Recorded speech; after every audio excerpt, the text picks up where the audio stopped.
All right. Good evening, everyone. My name is Benjamin Solitaire. I am the Community Board Advisor for the Civic Engagement Commission. I use he, him. A white male, mid-50s, okay, late 50s, blonde hair, pink shirt in my apartment with a blue white wall behind me. Welcome to tonight's virtual meeting accessibility workshop hosted by us and presented by the Mayor's Office of People with Disabilities. Arthur Jacobs is here from that office to present this workshop tonight. This is the last of 3 workshops that they've done for us. It was etiquette for meeting people. I forgot what was the title of that, Arthur? Forgot. The first one was disability etiquette and awareness. Disability The second etiquette. one was accessible communications. Yes. And then tonight, virtual meeting. Fantastic. I have an iPhone joining here. Let me click them in. So welcome. Thank you so much. We don't want to keep you too much longer, so I will pass it off to Arthur to take it away and tell us how to hold better virtual meetings. All right. Thank you, Benjamin. Welcome, everybody. Thank you for spending the evening with us. My name is Arthur Jacobs. I'm a white male in my mid-40s with blonde hair and blue eyes. I'm also blind. And we want to just start off with a quick access check to make sure everybody has what they need in order to fully participate in the meeting. So if you have questions during the presentation, feel free to put them in the chat. Benjamin's going to be monitoring that and letting me know if there are questions. And then if you don't think of anything until the end, that's fine. We'll take questions at the end as well. We do have the availability of automated captions. If you want to use those, you can just click the CC button in your Zoom window. And please let me know if I'm speaking too quickly or too softly, and we can make adjustments. If you do have a comment to make, just generally, you can unmute and say your name and then wait to be recognized. That's the best way to get my attention since I'm not going to see hands raised. All right, so we will get started. So just a quick overview of what we're going to talk about tonight. We're going to start with some disability basics. If you went to the disability etiquette and awareness training, you'll probably notice some of these. So I apologize for the repeat, but it's a quick couple slides. So, and then we're going to talk about choosing accessible virtual spaces, then go into promoting with inclusion in mind, hiring accessibility professionals, and then setting up your technology, and then accessibility during the actual meeting. All right, so some language tips. We encourage you to use person first language. So say things like a person with a disability rather than the disabled or disabled person, people with disabilities, that sort of thing. And if you're talking about a specific disability, it's a person with, or a person who is blind, a person who uses a wheelchair, a person with cerebral palsy, that sort of thing. And if you don't know what to say, it's really best just to ask. There is also identity first language that you'll hear particularly used in the community of people with disabilities, by people who have disabilities. So I often, for instance, will refer to myself as a blind person. I'm a blind guy. I'm not, a person who is blind. It's just easier and faster to say a blind person. But you'll never go wrong with person first language. You want to avoid some outdated terms. So things like handicapped, crippled, retarded, crazy, special needs, wheelchair bound. These are all words that have negative connotations, are outdated language. Some of them were created by, well, that's the next list. So you just don't want to use it because they have a negative connotation, right? Victim, sufferer, same thing. Physically challenged, differently abled. That one was the one I was thinking of. That one was created by somebody who didn't have a disability to talk about people with disabilities in a way that didn't make them uncomfortable. Not the people with disabilities, but the person without, right? So we just, we're disabled and there's nothing wrong with that. Visually, hearing impaired, it's the impaired part of that that's a problem. We prefer blind, low vision, or deaf, hard of hearing, disabled. We'll cover a lot of these words. Special needs is another one you hear a lot, especially in the education field. But we prefer, students with disabilities or that sort of thing. All right, some of the laws that govern virtual accessibility. The first two are the ADA, Titles 2 and 3 of the ADA. Title 2 pertains to public entities or governments, right? Local, federal, state governments. And it says that our programs and services have to be accessible to people with disabilities. Title 3 is for the private sector, so local businesses, privately owned businesses are subject to Title 3, and it basically says the same thing, that you have to provide accommodations and access to your services to individuals with disabilities. And then for the city, Local Law 26 of 2016 mandates that web content is accessible following the WCAG 2.1 level AA standard as the compliance standard. And that's really any online content. So the way that the city implements that is, if it's your Twitter feed needs to be accessible. If it's your YouTube channel, the content on your YouTube channel needs to be accessible. We understand that as an agency, you don't have control over the actual platform, YouTube or Twitter or whatever, but the content that you're posting needs to be accessible, as well as websites and anything else that the city has. And then Local Law 28 of 2016 is a little more relevant to virtual meetings. It's mandates that any kind of advertising done for public meetings include information about accessibility of the meeting. At a minimum, it has to say, here's who you contact to request reasonable accommodations.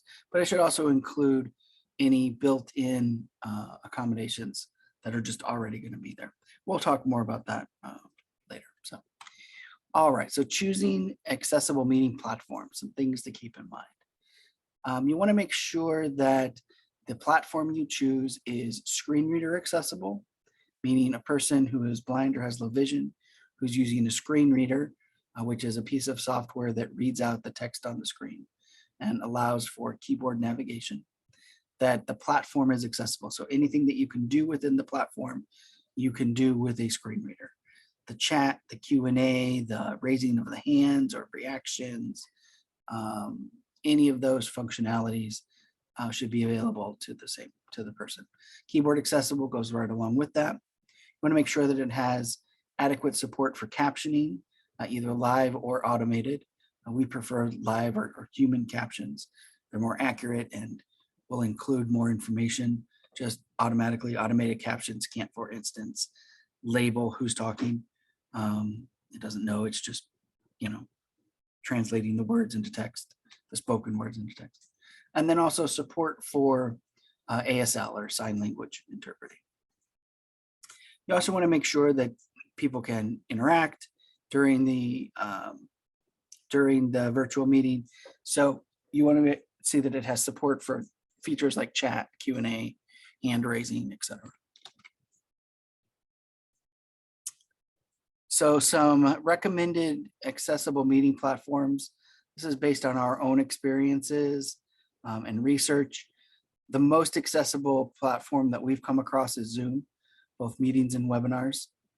Next would be Google Meet, and I think Google Meet and Microsoft Teams actually are pretty head-to-head as far as that goes. I don't know that one is necessarily better than the other. They're both pretty accessible, but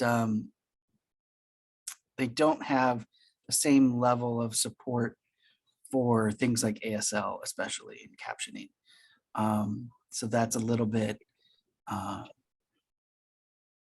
something that is a little bit less than Zoom. Zoom has a lot of accessibility features built into it.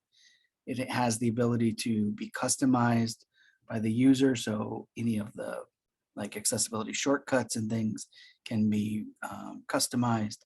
there's a lot of built-in accessibility with Zoom. Even a new feature that they implemented a few months ago for ASL, it's a separate channel for ASL. They're still working on some of the kinks. So we, for instance, haven't used it yet because there's still some problems, but it's a great idea. And once they work those little issues out, I think it'll be a really positive thing.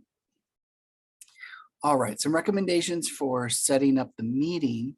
You want to make sure that the platform in your settings before you create the meeting, that you have captions are enabled, have turn on mute before entry on, just to make things a little smoother at the beginning. If you're doing a webinar, particularly on Zoom, make sure to send the panelist invites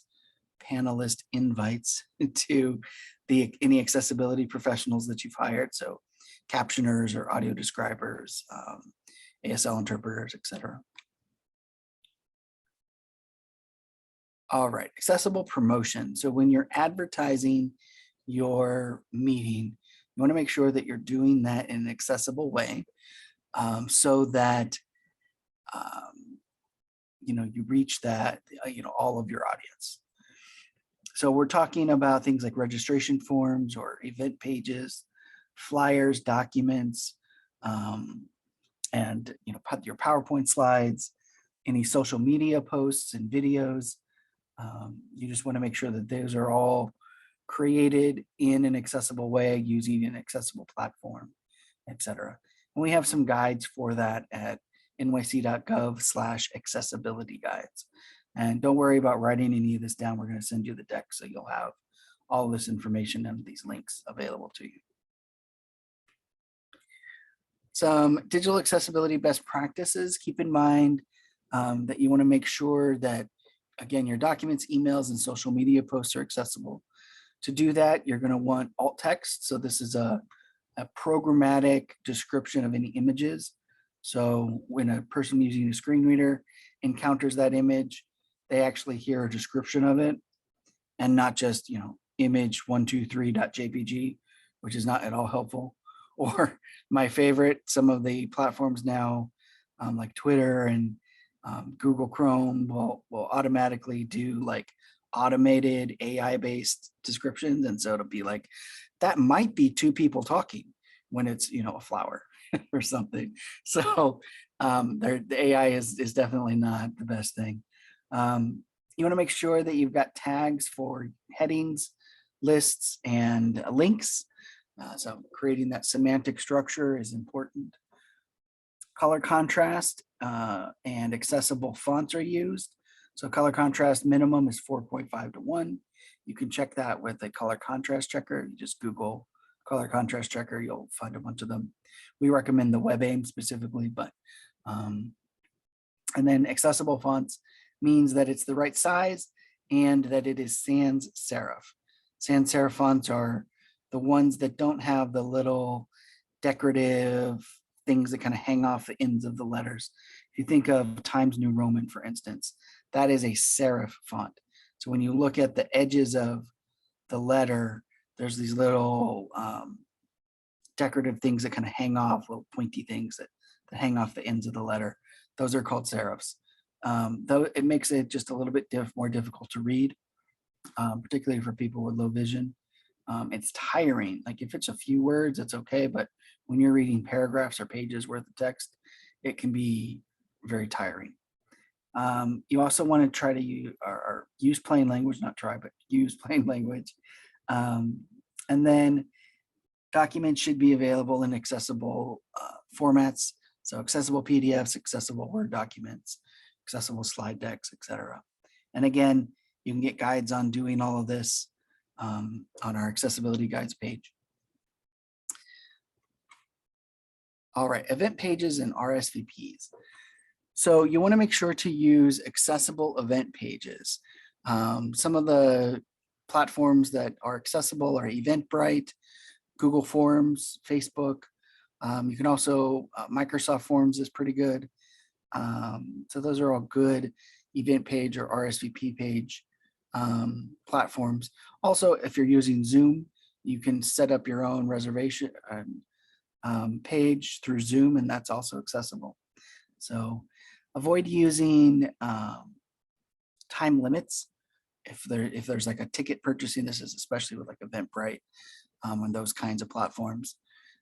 If you have that option to turn that off or give the person the ability to extend the time or turn it off themselves, that would be great. And give people options. So not just, you have to register or RSVP online, but give them an email that they can, send an email to, or a phone number they could call. Give them options. So it's not just an online option. Social media accessibility.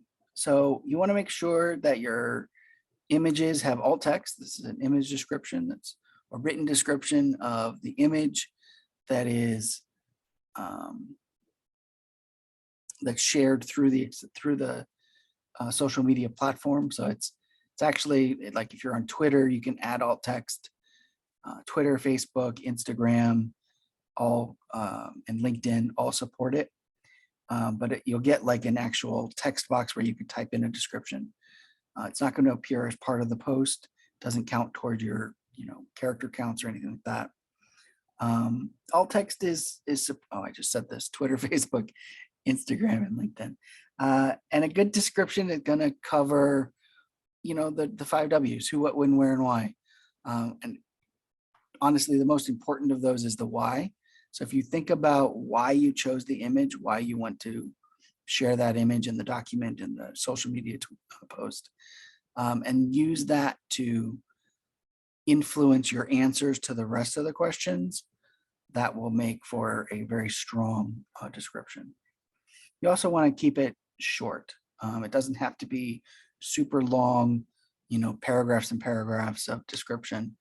A couple sentences is usually pretty good to describe. Also, you want to make sure that the important thing that you want to get across about the image is the first thing that you say, or very near to the first, because oftentimes people will hear the first few words and decide whether they want to learn any more and move on. So if the important thing is the last thing, then they're likely going to miss it. And again, we have an accessible social media guide that you can take a look at, and it will go into a lot more detail about all this. Also, keep in mind some best practices. You want to use what's called camel case when you're writing hashtags or URLs. And as you see in the example here, camel case just means that when you've got words smushed together without spaces, that each word is capitalized. That makes it, one, easier to read visually, and two, signals to the screen reader that these are actually separate words, even though they're missing a space. So it will recognize that it's written in camel case and actually say each word rather than trying to pronounce it as one word. And particularly for social media, Twitter, that sort of thing, don't use ASCII characters. This has been a very popular thing to make text look like it's almost like choosing a font. Because what happens is the screen reader will read it, but if you've got a word written in, let's say, Cyrillic characters that you just think look really cool, it's not going to read, it's going to read Cyrillic T, Cyrillic H, Cyrillic E. And I guess that's not too bad for because it's only 3 characters, but when you've got words and words and words, you're going to lose track. It's going to be very difficult to actually understand the message. Videos. So if you're playing any kind of video during the presentation, you want to make sure that the videos have captions for the deaf and hard of hearing community and audio descriptions for the blind and low vision community. And you can look at our audio description and captioning guide for tips on how to do that.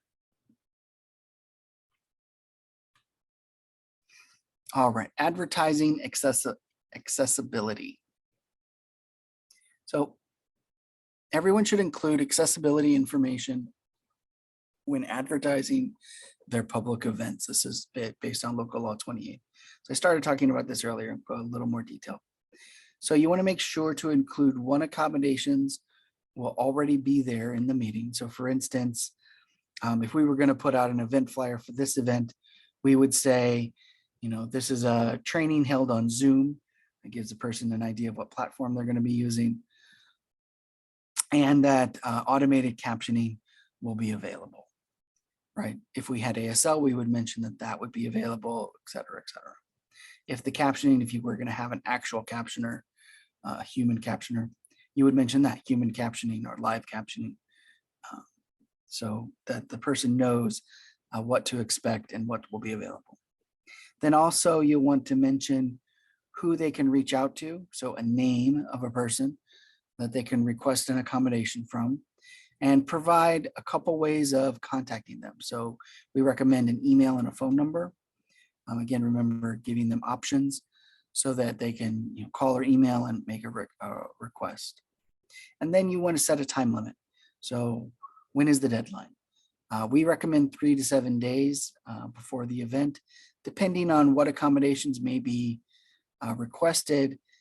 For instance, if you know that your meeting's already going to have ASL, you probably would be okay with 3 days.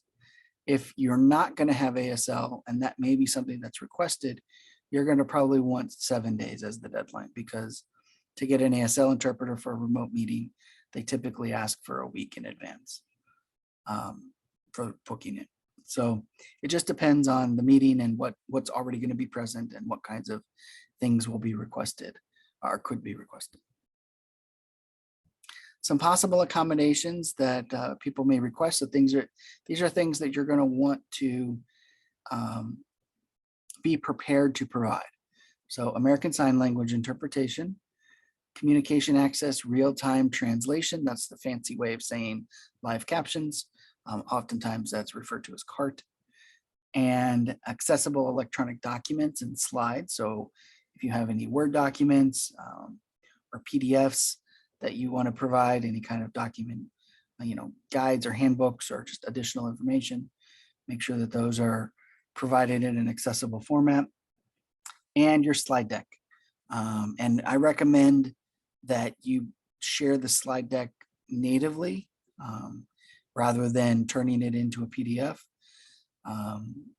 Google Slides and PowerPoint don't do a good job of creating accessible slides or accessible PDFs from slide decks. Google actually doesn't create an accessible deck at all. It strips out all the tagging and just gives you a flat PDF. And PowerPoint, it just doesn't do a very good job. You don't have a lot of control over the accessibility features of the PDF. So we recommend that you create an accessible PowerPoint or Google slide deck, and then just share that deck without turning it into a PDF. Hiring accessibility professionals. So these are things, people like ASL interpreters, CART transcribers, and audio describers. And these are ASL and CART are both links you can click on to get a list that we've got for those providers. We do have audio describer information on our website. So if you go to the resources section of the MOPD website, you will find information there. All right, so preparing the technology. At the very least, you want to make sure you log in, 15, 20 minutes before the start of the meeting so that you can make sure that everything is set up appropriately, that any professionals that you've hired are there and that they've got everything that they need. If it's a new technology, so if maybe you're using WebEx now and you want to switch to Zoom, make sure that you kind of test out that platform a day or a few hours in advance to work out any bugs or kinks. Make sure you're used to the platform and understand how to do everything that needs to be done to make the meeting accessible. You also want to meet in advance, have your presenters come in advance, 15 minutes or so that they understand what the expectations are during the meeting. And then, yes. I'm covering things and not realizing it. Okay. Expectations of the presenter. So I just mentioned that you want to make sure they come early and that you make sure they understand the expectations. Well, here are those expectations. Make sure that they understand that there should only be one person speaking at a time, that they say their name and affiliation before speaking, if that's applicable. And they only need to do that at the beginning. They don't need to do it every single time they speak, but just at the beginning. It gives the interpreters and any transcribers an opportunity to learn their names. It also just helps with people who are reading the transcript or anything like that, just knowing who's talking. Make sure that you're reading slide titles and describing images. And also make your presentation accessible. And again, we have guides on how to do this. So if you go to the accessibility guides page, you will see those. And actually, there's a link right there for slide decks, accessible slide decks and presentation guide specifically.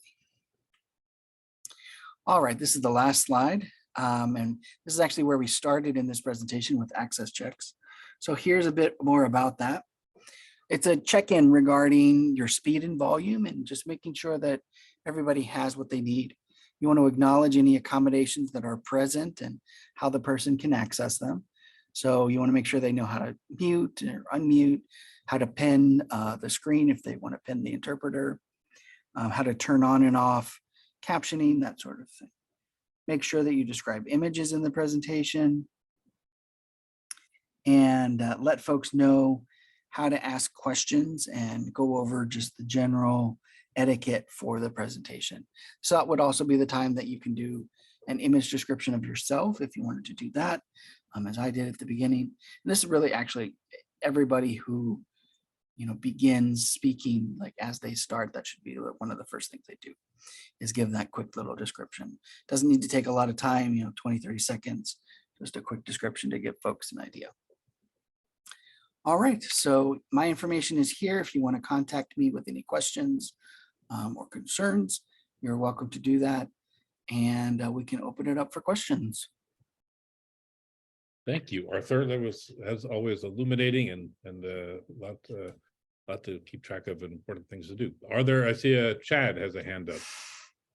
All right, Chad. Yes. And Yes. Hi, good evening. Good evening. I had a question. When you were talking about the fonts Yes. that are referred to as serif or sans serif. Mhm. So if I have you correctly, sans serif is the preferred font type without the extra details on the lettering, right? That's right. Sans serif is the accessible font. Yes, That's without the serif. correct. Okay. So think of things like Arial, Helvetica, Tahoma, Verdana. Oftentimes when you look at the list of fonts available, you'll actually see sans in the name. So think of Lucida Sans. That indicates Sans that means it's without. Without, yes. So Yeah. if sans is in the name, then that means it's a font that's without those little characteristics. I got you. Thanks. Yep. Cindy? Hi, thank you so much for this training. I'm really looking forward to sharing this with others. My name is Cindy Vandenbosch. I'm first vice chair at Brooklyn Community Board 7. I have several questions, several of which are short. The first one has to do with a question about screen readers and how screen readers interact with the chat on Zoom, and whether someone who is blind or has low vision, if they will, everything that goes into the chat be read out through the screen readers. Yes. Now, because Zoom is very customizable, they may have the alerts turned off for the chat, but by default, every time somebody sends a message to the chat, it will announce that message through the screen reader. So that could be distracting. Exactly. Example. Yes. Which is why a lot of people will turn those announcements off. They'll mute the chat, is what it's called. If they know that they can do it. Actually, a lot of people don't know that they can do it.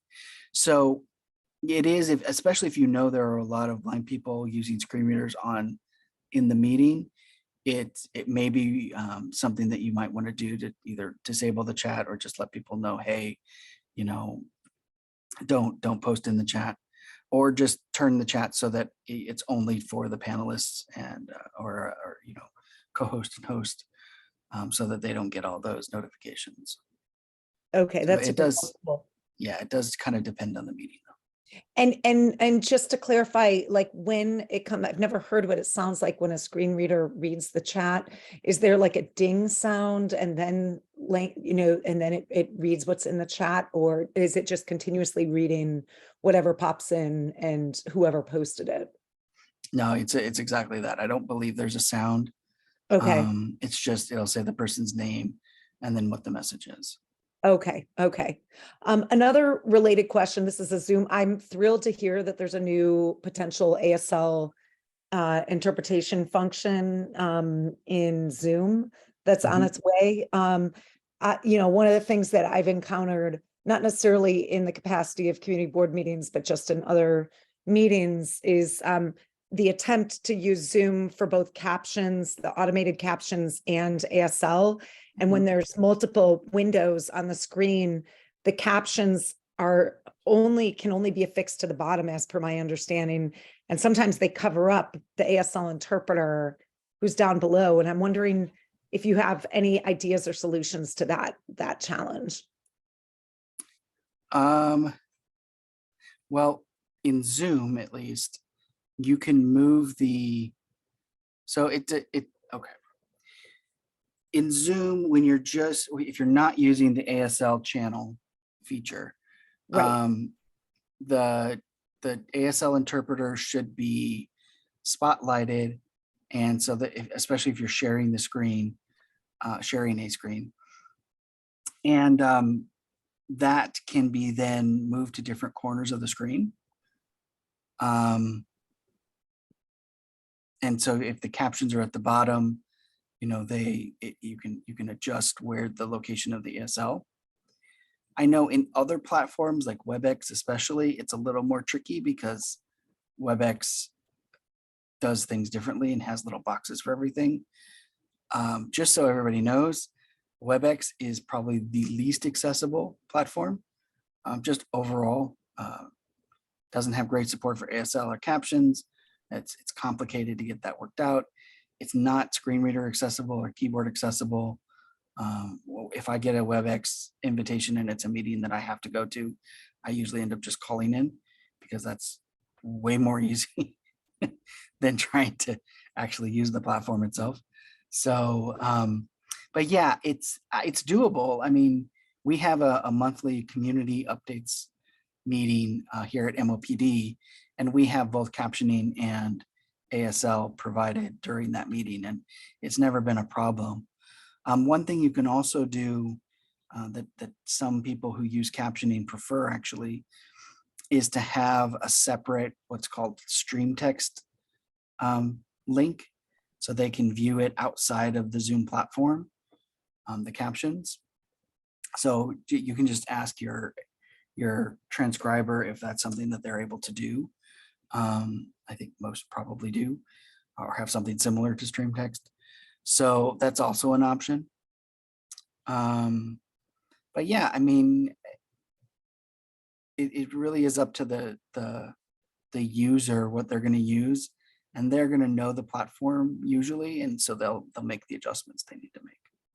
Got it. So basically, I mean, I guess my question, I understand if there's like the live captioner that you're paying for captions, but as a default, we always like turn on the automated captions, which, are imperfect, but better than not having them. And so when in that case, there isn't necessarily a stream text link, but what you're saying is like, even if, let's say you have a spotlit interpreter and a speaker, and say there's two speakers. I've seen it where there's three people on the screen, but the ASL interpreter who's spotlit is pushed down in front of the captions down below. The viewer is able to kind of move the boxes around in Zoom in order to move the ASL interpreter to a different place on their screen. Yes. Okay. Okay. I'm gonna One play around with way. that. So one way, they are able to. So if you have a, it really depends on the way that the platform is set up and which Mhm. platform you're using. I'm most familiar with Zoom. So if I'm sharing my screen, and let's say it's a meeting, the person has the ability to choose which view that they are going to use. So they can use gallery view, side-by-side gallery if you're sharing the screen, side-by-side speaker view. And that always, the spotlit person is always pushed to the top because it's a long strip of people down the side. We also ask that people who are not speaking have their cameras off just to keep that area less cluttered. You want to make sure in a meeting, especially when you want to make sure that the interpreter is the one that's pinned, or not pinned, spotlit, and that they're the only ones who are spotlit. Because when you do multiple, then it gets a little bit weird and you don't have control over the positioning. And also in a meeting, the person has the ability to pin the interpreter, so they can even switch it so that instead of seeing the slide or video or whatever it is you're sharing, they just see the interpreter, and that the slide is the small part. So they can always switch that around or pin so that they have full access to the ASL. Okay, thank you. Thank you. That's super helpful. Yeah. I know that MOPD has ASL direct service, which is ASL for people who communicate using ASL in New York, like New Yorkers that need access to city services. And I'm wondering for community boards, if we have a resident who's deaf who wants to meet with our district manager or connect with one of us, are we able to use the ASL direct service to make that connection? No, it doesn't work that way. ASL Direct is a program that allows folks to contact us directly using ASL. So we have somebody here who knows all the city services and can communicate directly with them about what's available. HRA also has an ASL Direct program, so they have a person who knows HRA's programs and services and can communicate directly that way. What I would suggest is using a interpreter. You can use a virtual interpreter, VRI, virtual remote interpreter, or hiring somebody to come in person for the meeting. Sure. Okay. Thank you. And Mhm. this is the last one, I promise. No problem. All right. So our community board before the pandemic installed a hearing loop and high def video so that we could live stream meetings, which was like a miracle that we did that before the pandemic. And so now we're getting ready. We're assuming that anytime now we're going back for hybrid meetings. Mhm. I feel like we've gotten pretty good at the virtual accessibility where we're all in the Zoom platform. But we're shifting to a new reality where half the people will be in a physical space and other people will be tuning in online. Mhm. And I wanted to hear some of your guidance around that type of situation. I mean, we're anticipating, we've got TV screens at the front of the room. We're going to be using automated captions or other services upon request. But we found also like getting people to speak into the microphone. There's a lot that's involved. And it's like, is there Mhm. anything that you have to say in terms of guidance where you have I wonder if you've attended some meetings like this that have been really accessible, like half the people that have been in the room and half the people that have been on Zoom or some other platform where Mhm. where they've been able to make it work and the communication accessibility as good as possible. Yeah, I mean, the hybrid meeting model, it definitely does put complications in the works, because you almost have to kind of double up on the accommodation. So for instance, if you have ASL, you have to have a virtual person on Zoom doing ASL, as well as somebody in the room doing the ASL. It doesn't really work very well to have them one or the other. Same with captioning, unless you have a live captioner and are using stream text. So the person in the room can access the captions through stream text. So yeah, it can be complicated. But yeah, the most important thing is making sure everybody speaks through the mic so that those in the room who are using the loop, system are able to access it that way. And yeah, it's definitely something that you really have to think about and kind of plan through and almost do like a run through even, just to make sure that everything is working the way it's supposed to.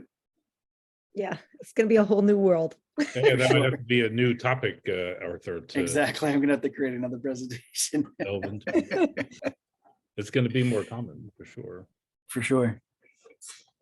We have two people who are listed as iPhone. If one of them just joined, but just so I can know who's here, if anybody on their phone can just chime in with who they are. Or not. They both have left. Never mind. They got scared when I asked them who they were. I guess. Yeah. Well, if I can just jump in real quick. Yes, Chad. Sure. Please. I happen to be a board member at Bronx Board 7, and we've had several meetings bombed by mysterious people. Oh, So it's not a surprise that that person left. Could have been an accident, but no, that does still happen. It happened a lot in the beginning, of course, of this virtual phase, but it does still happen. yeah, They didn't do anything obnoxious. That's good. The nice thing, at least with Zoom, they've put a lot of security features in place where you can very quickly shut that sort of thing down if it does happen. So you might want to look at, if you are using Zoom, the security tab we are available. actually. Yeah. Check out the security tab on Zoom as the host, and you'll see there's basically you lock the meeting and it just shuts everything down and you get control back. Good to know. Thanks. All right. Well, we will be sharing this recording and the PowerPoint. We'll post it on our .gov site in a couple of days. We'll share it directly with you folks who are here. I just want to say thank you to Arthur. He's put a lot of time into this. We've done 6 of these all together. They've all been very exciting. So thank you, Arthur. We will now work on putting all of this into practice so that everybody can have access to our meetings and to our events. I think even government agencies are pretty lagging in a lot of this. So we need to improve that. And hopefully your community boards can put those into play as well. Great. Is there Well, anything thank you, else? everybody. All right. Thanks. Have a good night. All Thank right. you so Thank much. Thank you. It was a Yeah. great, Thank you. it was Take great. care. Thank you. Good night. Good night.